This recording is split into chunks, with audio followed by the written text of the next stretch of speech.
time to work Delta Airlines. Oh, you cocksucker. All right. Jamie, are you prepared? I'm very prepared. All right. Right Club audience, are you prepared? Yeah! All right. 3, 2, 1, begin. Oh, that's nice. It's not a phrase that really fires up any synapses in our brains. Often these days it's considered an insult. How was your day with that new guy? Oh, fine. I mean, he was nice and all. And to be really honest, when Ian told me that I'd be writing about nice, I wasn't super pleased. You see, I'll fill you in on a little secret. I have a reputation for being something of a bitch. I know this package looks cuddly and adorable, but don't be fooled. If you cross me, I won't be nice. In preparation to tackle this topic, I did some research and discovered that, much like myself, the word nice has had a long journey. The Latin root is ignorant. Other early definitions from around the 1300s include silly, foolish, stupid, senseless, fussy. Then comes dainty and delicate and timid. It continues to precise and careful, and then finally wraps up with agreeable, delightful, kind, and thoughtful. I scribbled this list on a pad of paper, totally stumped as to what the hell I was going to do with all this. Then, like a resurrection, the idea just lifted itself up off the paper. This series of words was like a narrative of my life and my experiences. Suddenly, I was nice? Really? Wait till my friends hear this revelation. But really, much like nice, I started out pretty ignorant, stupid, foolish, and senseless. Pretty much sums up the years between 2001 and 2002 for me. It was like a Ferris wheel of bad decisions, destructive behavior, and general debauchery that led me to motherhood. Instantly, everything screeched to a snail's pace. Fussy, right? Totally. Between me with my pregnancy hormones and then postpartum emotional fallouts, these cotton commercials would get me every time. And then having a fussy and delicate baby, the parallels are there for sure. I got married 2 months after my son was born, and my then husband traveled quite a lot for work. We had one car and lived about 20 minutes away from any of my family. I didn't really have any friends to speak of, save childhood friends that at 20 were doing things like finishing college and working and being productive citizens and whatnot. All of my recent friends, well, let's put it this way. Things aren't going to be the same when one weekend you're splitting the cost of dime bags, and then when you see them a few months later, you're carrying a diaper bag. The point here is, I didn't have a lot of day-to-day interaction with people. My personality suffered. I was that little 2-year-old girl that would walk up to the counter at McDonald's and fetch ketchup for my shy brother. And then during my stay-at-home sentence of isolation, I felt awkward, even saying hello to someone on the street when I was checking my mail. Timid? It's hard to remember what that time was like for me. My marriage only lasted 10 months before he left, citing that he wasn't in love with me anymore. Only later did I find out the reason he really left was because he was having an affair. Awesome. So now, I was not only shy from just being totally out of practice, my self-esteem was shot to bits and pieces, the after effects of infidelity. Fuck. This is getting depressing. Bear with me, we're going on a little mental road trip together. The years following my separation and subsequent divorce were years filled with strategic moves, carefully planning with attorneys and family members, in and out of court several times with a litigious ex-husband that thought I was a piece of shit. Everything I did, every move I made, everything was well thought out, like cheating with the choose-your-own-adventure book.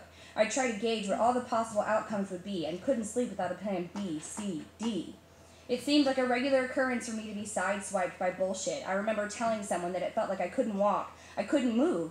I was so afraid of whatever black cloud of despair was looming around the corner for me. It's too bad that at no point in history did nice mean, your life is some fucked up shit, because that really would have fit the bill here.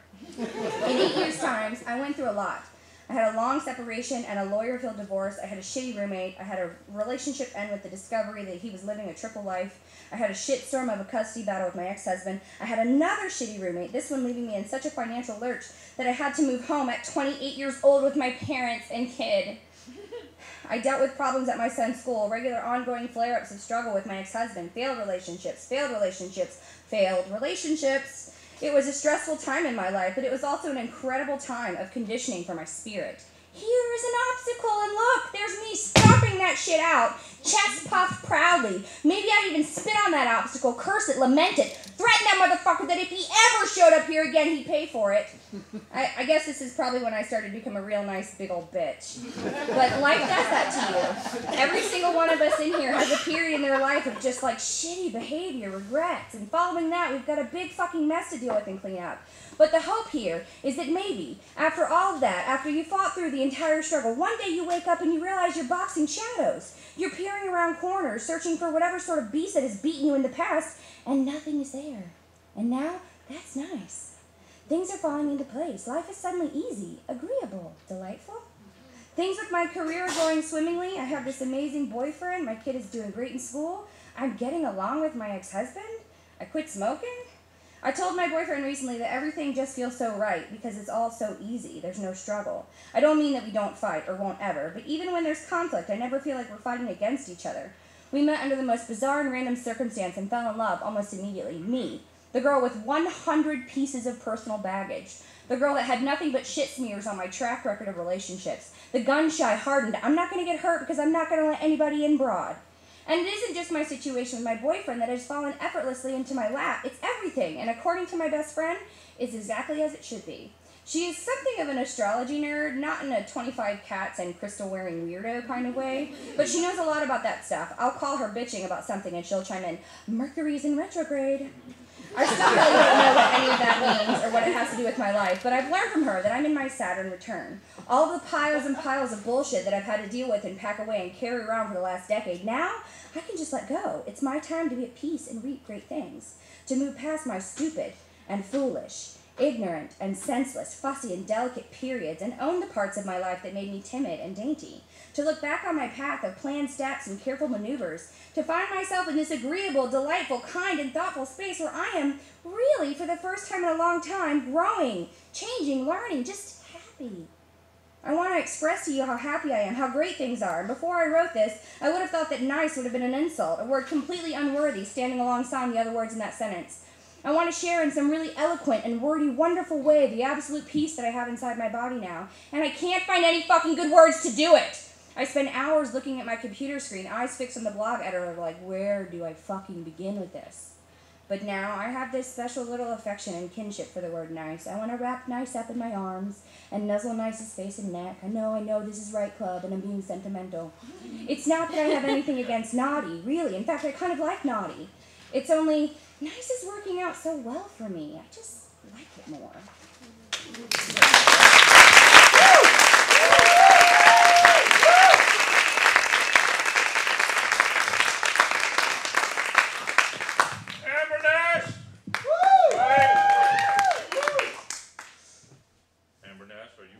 Yes. That's what we like to hear.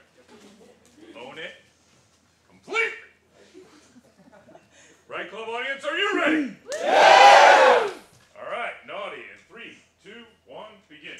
When I hear the word naughty, it conjures up two distinctly different ideas. Children at Christmas time and pornography. I feel like it's safe to say that those are the thoughts that most people have when they think of the word naughty. Not being entirely sure, I went straight to the internet. When you Google the word, the first thing that comes up is naughty.com, a place where you can get free sex videos. Check it out. The second is the word's definition. Naughty, disobedient, mischievous, used especially in speaking to or about children. Weren't we naughty to not eat our spinach? Followed by MILF porn, hot porn, live porn. When contemplating the idea of naughty versus nice, I stumbled across another very interesting and seemingly helpful website. As far as I can understand, it's completely run by Santa Claus himself. You can put in your name and find out how you're doing this year. I couldn't resist. Here's what Santa had to say. Amber Nash, nice but has been naughty at times. Neatness and politeness have been very good over the last 2 weeks. Shows proper respect for others, shares well but could always be better. With a little more effort, could be near top of nice list. While Santa had some good points, I wasn't convinced of this. So I decided to check on some other people. Charlie Sheen. Teetered back and forth, but made the finals on the nice list. Naughty marks for skipping baths, hiding junk food in his bedroom, and staying up too late. Is sweet to parents and little kids, though. Really came through with plenties of please and thank yous. Was especially well behaved the last week of last month. Has a good chance of clinching a nice. Even more suspect. Let's try one more. Muammar Gaddafi. Nice, but several naughty marks. Was very good yesterday, so it's nice to add another mark in the nice column. Needs to pick up toys better and help keep things neat at home. Well, I guess I can't get accurate information from the internet, so I'll have to figure this out on my own. I was raised well by my family. I lived in a nice house in a nice neighborhood, went to a nice church, and had a nice Volvo station wagon. My parents were very conservative and very religious. Therefore, I knew beyond a shadow of a doubt that both Jesus and Santa were watching me at all times. This made finding privacy quite difficult. Children are curious. They want to know stuff. That's how we learn, and curiosity leads to mischievous behavior. On Engle Drive, my best friend growing up was a girl named Dawn Davis. We were together all the time. Her mom was the hot single mom in the neighborhood. She smoked and played records and let us eat funnel cakes for breakfast. I loved being at Dawn's house. Our favorite thing to do was play dress-up. We'd go into her mom's room where she had 2 drawers full of sexy nightgowns and lingerie and do a fashion show for her mom while doing a choreographed lip sync routine to Bonnie Tyler's Total Eclipse of the Heart. I remembered thinking, forever's gonna start tonight. Dawn, being my best childhood friend, was my partner with which I experimented. We made mud pies, played dentist, and ate weird things that the other mixed up from the refrigerator. Dawn had 2 cousins that were younger and would visit on the weekend occasionally. I decided when we were all playing in the basement one day that we were going to have a beauty pageant that I would host and judge. There were several rounds of competition, evening wear, talent, and interviews, and I had a brilliant idea. There'd be a nude portion. Everyone seemed to be having a great time running around naked, and at the time there was nothing weird or sexual about it. It was exploration, curiosity, and in my mind, an absolutely valid part of the competition. How different is it really from parading around in swimsuits? I've looked back on that many times as an adult and thought that it was weird or bad, but that's just the thing. It's because I'm an adult. And as kids, we're taught to feel shame and embarrassment, and everything about our body is bad. I still have a hard time being naked, even by myself. On another occasion, while playing with Dawn, the thought occurred to me that if we were playing house and she was the baby, I would have to change her diaper. That's what moms do. But I knew right away when my mom walked in and saw Dawn's pants around her ankles that it was indeed naughty, and begged my mom not to tell my dad. Jay Wright was another childhood friend that eventually moved out of the neighborhood after burning his family's house down right before Christmas. One afternoon, we were playing in the backyard when Jay proposed that he put his in my pants and then I could put mine in his pants. I somberly looked at Jay with terror and said, I can't put mine anywhere. I worried for quite some time about what had happened to mine. Had there been a terrible accident that I was never told about? I eventually got over it when I realized I wasn't supposed to be able to put mine anywhere. When I would get in trouble as a child, I'd get put in timeout. Timeout was in the corner in the living room where the encyclopedias were. What kind of message is that? Anyway, I pretended to be reading, but would always go straight to the human anatomy area and look at naked men and women.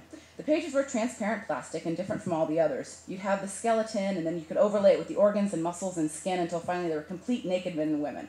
I was fascinated. My mother never talked to me about sex. We never had the talk. She never mentioned it, not once. I had to figure it out on my own. As I got older, I compiled stories told to me by friends about what it was and how it was done and what to expect, so by the time I got to losing my virginity, I had some crazy ideas. It was a good thing I got put in timeout a lot. Why do people gravitate to naughty people? Because it's more fun. It makes for better stories. How often do you hear gossip about nice girls? For my money, I'd much rather hang out with Punky Brewster than Laura Ingalls Wilder.